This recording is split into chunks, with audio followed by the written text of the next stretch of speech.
नमस्कार। कार्यक्रम सुशासन सवालको नयाँ अङ्कमा यहाँहरूलाई हार्दिक स्वागत छ। अख्तियार दुरुपयोग अनुसन्धान आयोग र नेपाल टेलिभिजनको संयुक्त प्रस्तुति कार्यक्रम सुशासन सवालमा विशेष गरी हामीले सरकारी र सार्वजनिक निकायबाट प्रवाह हुने सेवालाई कसरी छिटो, छरितो र पारदर्शी ढङ्गबाट प्रवाह गर्न सकिन्छ भन्ने विषयवस्तु समावेश गर्दै आइरहेका छौँ। दर्शकवृन्द, यति बेला विश्वव्यापी महामारीका रूपमा फैलिरहेको कोरोना भाइरसको सङ्क्रमणको सन्तास जताततै छ र नेपालमा पनि कोरोना सङ्क्रमितहरूको सङ्ख्या बढ्ने क्रम जारी छ र यसबाट सुरक्षित रहनका लागि, घरमै सुरक्षित बस्नका लागि सरकारले आह्वान र अनुरोध गरिरहेको छ र त्यस अनुरूप हामीले सकेसम्म घरमै बसेर कोरोनाबाट सुरक्षित रहने प्रयास पनि गरिरहेका छौँ। त्यसो त हामीले अब घरबाट बाहिर निक्लिनका लागि सरकारले एक किसिमका विभिन्न अत्यावश्यकीय कामहरूलाई पनि छुट दिएको छ र ती अत्यावश्यकीय कामका लागि बाहिर निक्लिँदा पनि अत्यन्तै सुरक्षाका उपायहरू अपनाएर बाहिर निक्लिन जरुर आवश्यक छ कोरोनाबाट बच्नका लागि। दर्शकवृन्द, जीवनको करिब 25 वर्षभन्दा लामो समय नेपालको निजामती प्रशासन सेवामा निर्वाह गर्नुभएका र त्यस्तै गरी अख्तियार दुरुपयोग अनुसन्धान आयोगमा पनि बसेर सचिवको रूपमा काम गर्नुभएका 60 साल जेठ 5 गतेदेखि 61 साल असोज 17 गतेसम्म अख्तियार दुरुपयोग अनुसन्धान आयोगको सचिवमा रहेर काम गर्नुभएका बालकृष्ण प्रसाई र त्यस्तै गरी अख्तियार दुरुपयोग अनुसन्धान आयोगमा 2074 साल असार 14 गतेदेखि चैत्र 25 गतेसम्म सचिवका रूपमा काम गर्नुभएका र दोहोरिएर फेरि पनि अर्थ मन्त्रालयको राजस्व सचिव र अर्थ मन्त्रालयको सचिवका रूपमा काम गर्नुभएका डाक्टर राजन खनाल आज हाम्रो अतिथि हुनुहुन्छ। म उहाँलाई हार्दिक स्वागत गर्छु। दुवैजनालाई स्वागत छ। तपाईँको जुन अख्तियारको बसाइको अवस्था र अहिलेको अवस्थामा अख्तियारले आफूलाई कुन रूपमा अगाडि बढाएको पाउनु भएको छ? सूचना प्रविधिको क्षेत्रमा धेरै परिवर्तनहरू भएको छ। त्यस्तै गरी खास गरी सूचना लिने, ग्रहण गर्ने, त्यसलाई विश्लेषण गर्ने र त्यो ठाउँमा पहुँच पुर्याउने विषयमा चाहिँ धेरै कुराहरू आएका छन् नयाँ। यो प्रसङ्गमा एउटा ठुलो परिवर्तन चाहिँ के भयो भने म त्यहाँ काम गर्दा त अहिले त्यो बेला राज्यको पुनर्सूचना भइसकेको अवस्था थिएन। त्यस्तै गरी राज्यमा काम चाहिँ खास गरी सङ्घीय प्रणाली लागू भइसकेपछि काममा, स्रोतमा, त्यस्तै गरी सङ्गठनमा जुन ठुलो रूपमा प्रदेश र स्थानीय तहलाई अधिकारहरू हस्तान्तरण भयो, अधिकारहरू प्राप्त गरे। त्यो अवस्था र म बस्दाखेरिको अवस्थामा अहिले मैले आमूल परिवर्तन देख्छु। खास गरी अख्तियारको भूमिका, अख्तियारले गर्नुपर्ने काम, यसका लागि आएका चुनौतीहरूलाई हेर्दाखेरि चाहिँ त्योभन्दा अहिले धेरै चुनौतीपूर्ण छ जस्तो मलाई लाग्छ। बालकृष्ण सर, तपाईँसँग पनि आफ्नो यो सेवाको 25 वर्षको यात्रामा 63-को जुन किसिमको जग बस्नुपर्ने थियो त्यो जग बस्दै थियो होइन, 62-63को आन्दोलनको त्यो समयमा तपाईँ अख्तियार दुरुपयोग अनुसन्धान आयोगमा बस्नुभयो र तत्कालीन समयको अख्तियार र अहिलेको अख्तियार, तपाईँले दुईवटै अख्तियारलाई हेरिरहनु भएको छ अहिले अवकाशपछि पनि, कस्तो लाग्छ?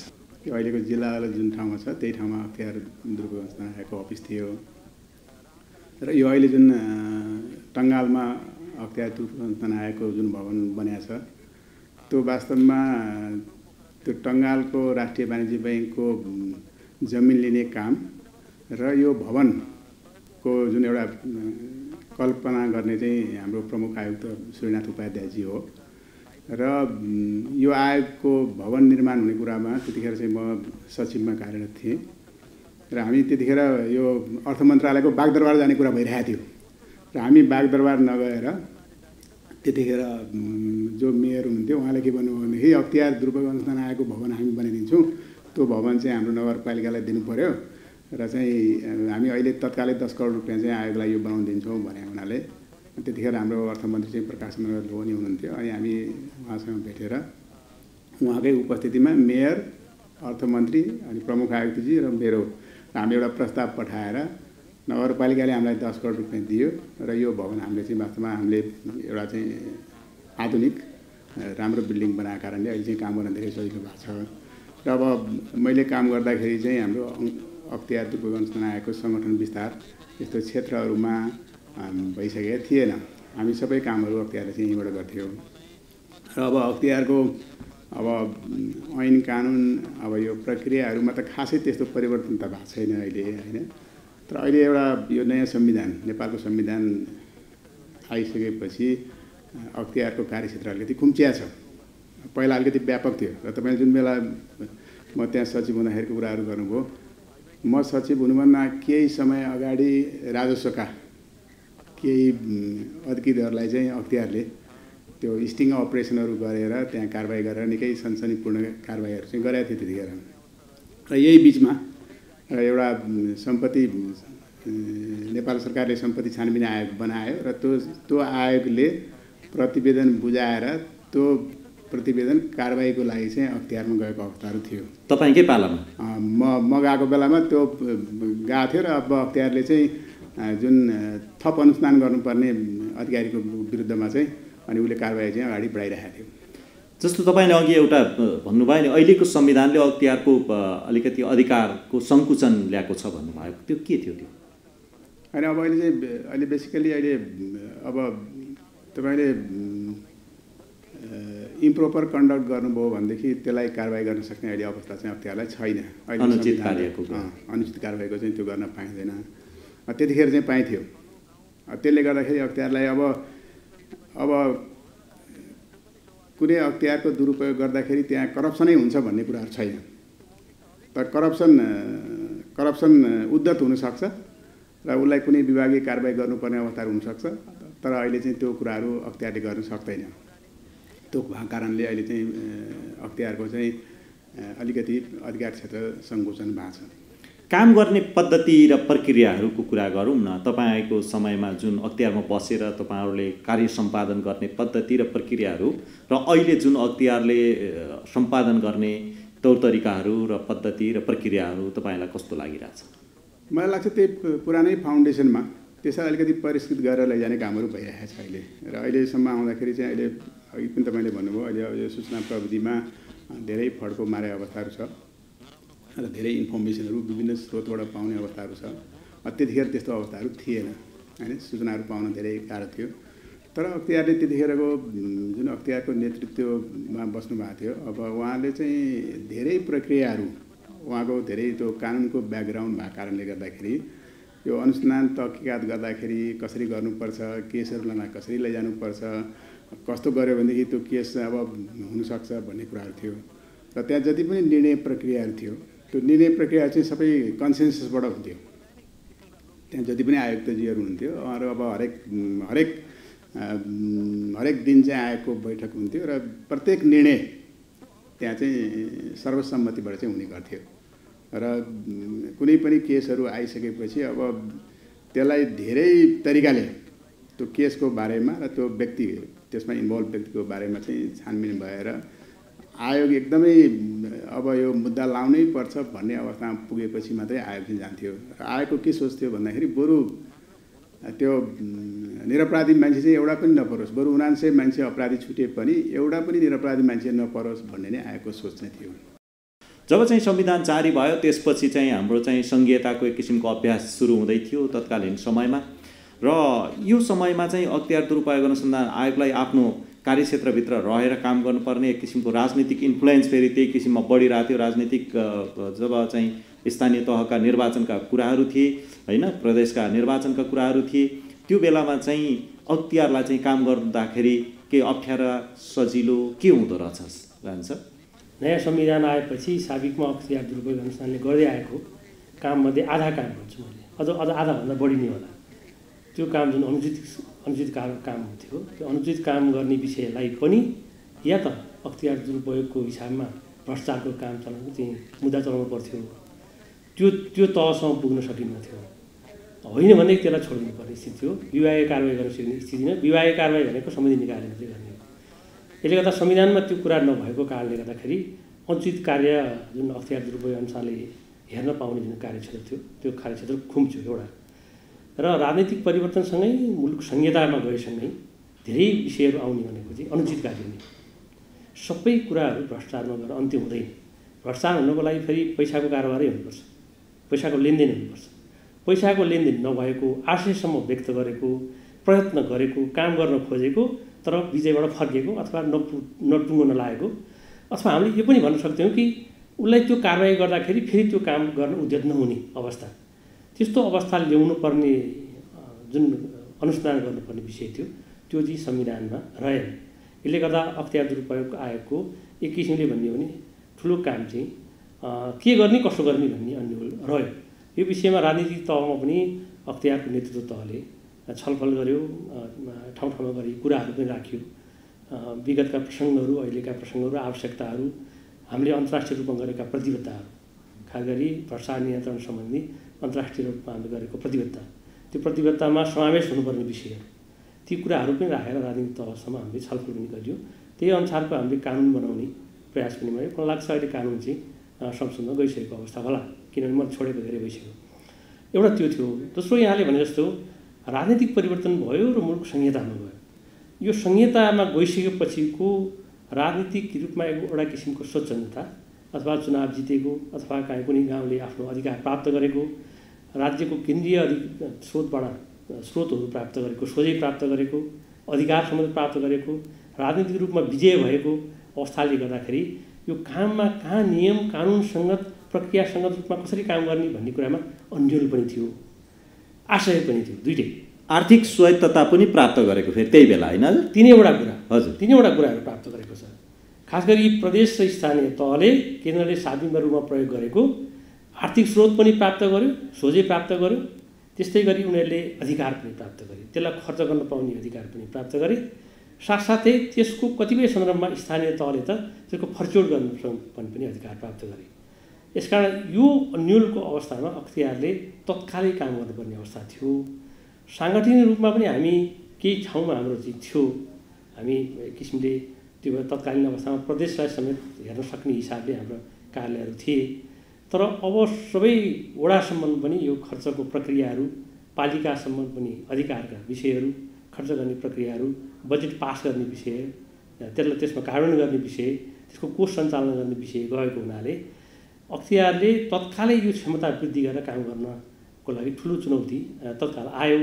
यसको लागि अहिले अख्तियारमा बसेको नेतृत्वले धेरै काम पनि गर्नुभएको छ। उहाँहरूले कानुन बनाउने, त्यसमा कार्यालयहरू खोल्ने, त्यो सूचनाहरू लिने, सूचना प्रविधिले त्यसलाई चाहिँ एउटा सुसज्जित बनाउने त्यो काम पनि भयो र केही न केही हदसम्ममा राजनीतिक परिवर्तनसँग आउन सक्ने विकृतिहरूलाई अख्तियारले त्यसलाई समेट्ने प्रयास चाहिँ गरेको छ। यो जुन चाहिँ सङ्गठन संरचनाको विस्तारित रूप छ नि, यो सँगसँगै भ्रष्टाचार नियन्त्रणलाई सहयोग पुग्छ, तपाईँलाई के लाग्छ? एउटा चाहिँ के हुन्छ भने सङ्गठन संरचना टाढा हुनु र नजिक हुनुमा फरक हुन्छ।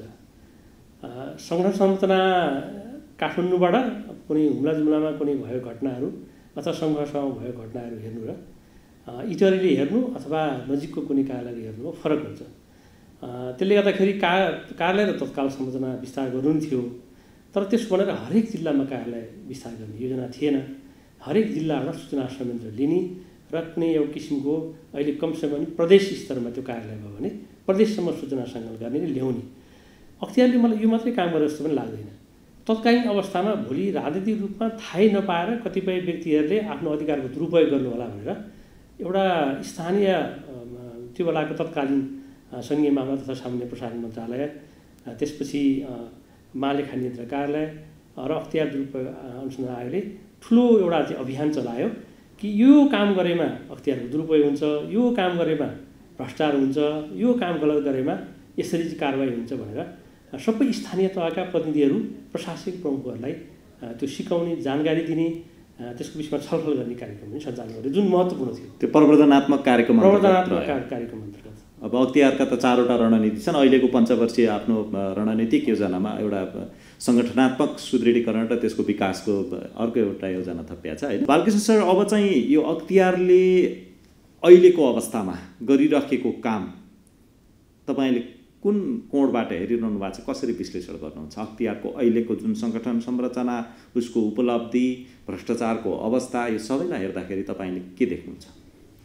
नेपालमा भ्रष्टाचार नियन्त्रणमा चाहिँ अख्तियार दुरुपयोग अनुसन्धान आयोग मात्रै एउटा संस्था होइन र यसको दायराभित्र मलाई लाग्छ यसले, अब हामी धेरै यसो भन्ने गर्छौँ, यसले 40-50% मात्रै यो सार्वजनिक क्षेत्रलाई लेवर्ड छ भन्ने हामीले भन्ने गरेका छौँ, होइन?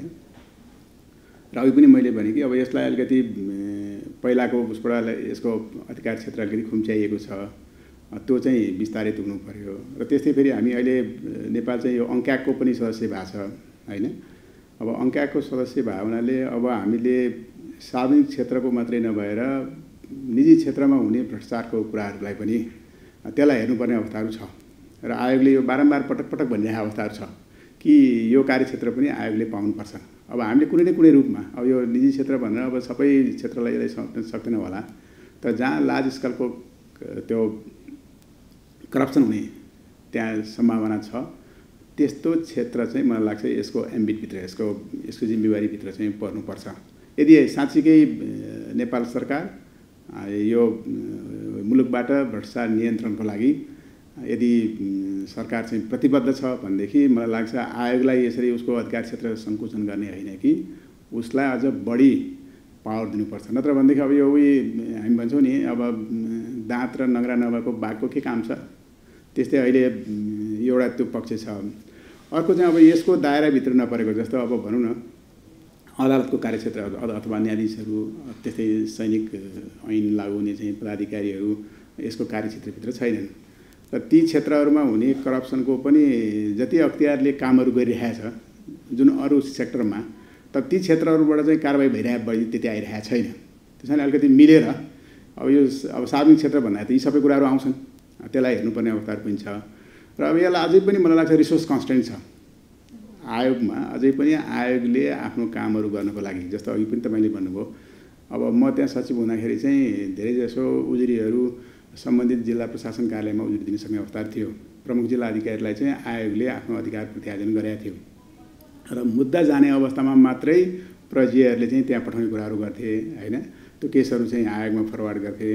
नत्र धेरैजसो चाहिँ ठाडो उजुरीको रूपमा हेरेर त्यसलाई सामान्य छानबिन गर्ने, त्यसलाई प्रारम्भिक रूपमा छानबिन गर्ने कामहरू चाहिँ प्रजीहरूबाटै हुन्थ्यो। अब अहिले जब आयोगको आफ्नै कर्मचारी भइसकेपछि त त्यो अझ बढी विश्वसनीय हुने भयो र त्यसमा अलिकति राजनीतिक हस्तक्षेप पनि कम हुने भयो। किन अब प्रजीय भनेको चाहिँ कस्तो भने अब सरकारको प्रतिनिधि भयो, अलिकति पोलिटिकल इन्फ्लुएन्स पर्न सक्ने पद पनि भएको हुनाले र आयोगको आफ्नै चाहिँ क्षेत्रमा आफ्नो प्रतिनिधि हुँदाखेरि मलाई लाग्छ यो सरकारी इन्फ्लुएन्स प्रभाव चाहिँ अथवा दबाब त्यहाँ चाहिँ कम पर्छ र मान्छेमा अलिकति त्यसको अब हाम्रो उसमा चाहिँ के छ भने अलिकति त्यहाँ स्टिगमाले पनि काम गर्ने हुन्छ क्या यसमा। त्यहाँ आफ्नो अफिसहरू भयो भनेदेखि अहिले जति कामहरू गरिरहेको छ नि, अहिले जति स्टिङ अपरेसनहरू गर्न आयोग सफल भइरहेको छ, यसको त्यो क्षेत्रमा चाहिँ कार्यालय नभएको भएदेखि त्यो सम्भव थिएन। जस्तो यो भ्रष्टाचारको विषय त अलिकति यसको चाहिँ सेन्सिटिभ विषय पनि हो होइन, अलिकति यसमा चाहिँ हामी सबै सचेत पनि हुनुपर्छ। तर यसका बावजुद पनि विभिन्न कोणबाट भ्रष्टाचार अनुचित कार्य हुँदाहुँदै पनि त्यो ठाउँमा अख्तियार अथवा त्यस्तै खाले जुन राष्ट्रिय सतर्कता केन्द्र छ, अरू छन् होइन, सिआइबीहरू छन्, अरू छन्, त्यस्ता निकायहरू त्यहाँ पुग्नुपर्ने हुँदाहुँदै पनि कतिपय सवालमा त्यसलाई चाहिँ डाइभर्ट गरिदिने विषयहरू पनि उठ्छन्। त्यस्तो चाहिँ तपाईँलाई लाग्छ कि लाग्दैन कहिले? यस्तो चाहिँ हेर्नुहोस्, त्यो बजारमा त त्यस्तो उठिरहेको हुन्छ नि बेला बेलामा। यस्तो छ अब टिका टिप्पणी गर्न त एकदम सजिलो छ। हेर्नुहोस् अब यसो गरेन, यस्तो हुनु पर्थ्यो, त्यसलाई समाउनु पर्थ्यो, त्यसलाई थुनिदिनु पर्थ्यो होइन। जस्तो अब एउटा तपाईँलाई म सामान्य उदाहरण दिन्छु। प्रमुख जिल्ला अधिकारी कोही मान्छे भयो भनेदेखि कुनै मान्छेसँग उसलाई चाहिँ रिसिभ भइरहेको छैन, उसले एक दिन होइन ल्याएर त्यसलाई थुनिदिनुहोस् न भन्थ्यो कि, त्यस्तो खालको हुन्छ होइन। त्यस्तै अब यसमा पनि अब कसैलाई ऊ परेको छ, अब विशेष गरेर यो तराईतिरबाट चाहिँ धेरै त्यो नक्कली उजुरीहरू पनि आइरहेको हुन्छ, मान्छेलाई अलिकति दुःख दिने नियतले पनि आइरहेको हुनसक्छ। यदि साँच्चीकै तपाईँले त्यो निवेदनलाई राम्ररी चाहिँ त्यसलाई छानबिन नगरिकन, त्यसलाई राम्ररी नबुझिकन तपाईँ अगाडि बढ्नुभयो भनेदेखि धेरै मान्छेले दुःख पाउने अवस्थाहरू पनि हुनसक्छ। धेरै जसो अब जिल्लामा क्षेत्रमा बसेर काम गरेर आइरहनु भएको छ र उहाँहरूलाई थाहा छ र कतिपय कामहरू तपाईँ सार्वजनिक पदमा बस्दाखेरि तपाईँले सबै प्रक्रिया पुर्याउन सक्ने अवस्थाहरू हुँदैन। अब प्रक्रिया नपुर्याएको कारणले पनि तपाईँलाई मुद्दा चल्न सक्ने अवस्थाहरू हुन्छ कहिलेकाहीँ। तर त्यो चाहिँ कति त्यो मान्छेको मनसाय त्यो चाहिँ नतिजामुखी हुने कि प्रक्रियामुखी हुने भन्ने अहिले पनि फेरि यो बहस त बाँकी नै छ। त्यसो हुनाले त्यस्तो व्यावहारिक पक्षहरू हजुर त्यस्तो हुनाले त्यो आयोगको बैठकहरूमा यस्ता कुराहरूमा चाहिँ छलफल हुने कुराहरू गर्दछ। त्यो तपाईँको अनुभवले पनि, जस्तो मैले पनि विभिन्न जिल्लामा म प्रमुख जिल्ला अधिकारी भएर नि काम गरेँ, क्षेत्रीय प्रशासक भएर नि काम गरेँ। कतिपय अवस्थामा तपाईँले सबै बिल भरपाई पुर्याएर तपाईँले काम गर्न सक्ने अवस्थाहरू हुँदैन। तपाईँले तत्कालै तपाईँले चाहिँ त्यहाँ चाहिँ सेवा गर्नुपर्ने हुन्छ, तपाईँले त्यहाँ रकम दिनुपर्ने कुराहरू हुनसक्छ। त्यही बेला तपाईँले छापा मार्नुभयो भनेदेखि कुनै पनि बिल भरपाई नपाउने अवस्था नै हुनसक्छ। तर त्यसको मनसाय, त्यसको चाहिँ के थियो, इन्टेन्ट के थियो भन्ने कुराहरू हेर्नुपर्छ। अख्तियार दुरुपयोग अनुसन्धान आयोगको अहिलेको काम कस्तो चल्दैछ तपाईँको दृष्टिकोणबाट, र अब यसलाई अझै प्रभावकारी ढङ्गबाट अगाडि बढाउन के गर्नुपर्छ सुझाव? खास गरी राज्य संयन्त्रका सबै निकायहरू एउटा कुनै निश्चित उद्देश्यको लागि गठन भएका हुन्छन्। त्यसमा आफ्नो उद्देश्यहरू सबै सङ्गठनहरूले पुरा गर्नुपर्ने हुन्छ। त्यो सङ्गठनमा नेतृत्व हुन्छ, त्यहाँ अरू संयन्त्र हुन्छन्, काम गर्ने प्रणाली हुन्छ, त्यहाँ त्यो प्रणालीमा सबैले काम गर्नुपर्ने हुन्छ।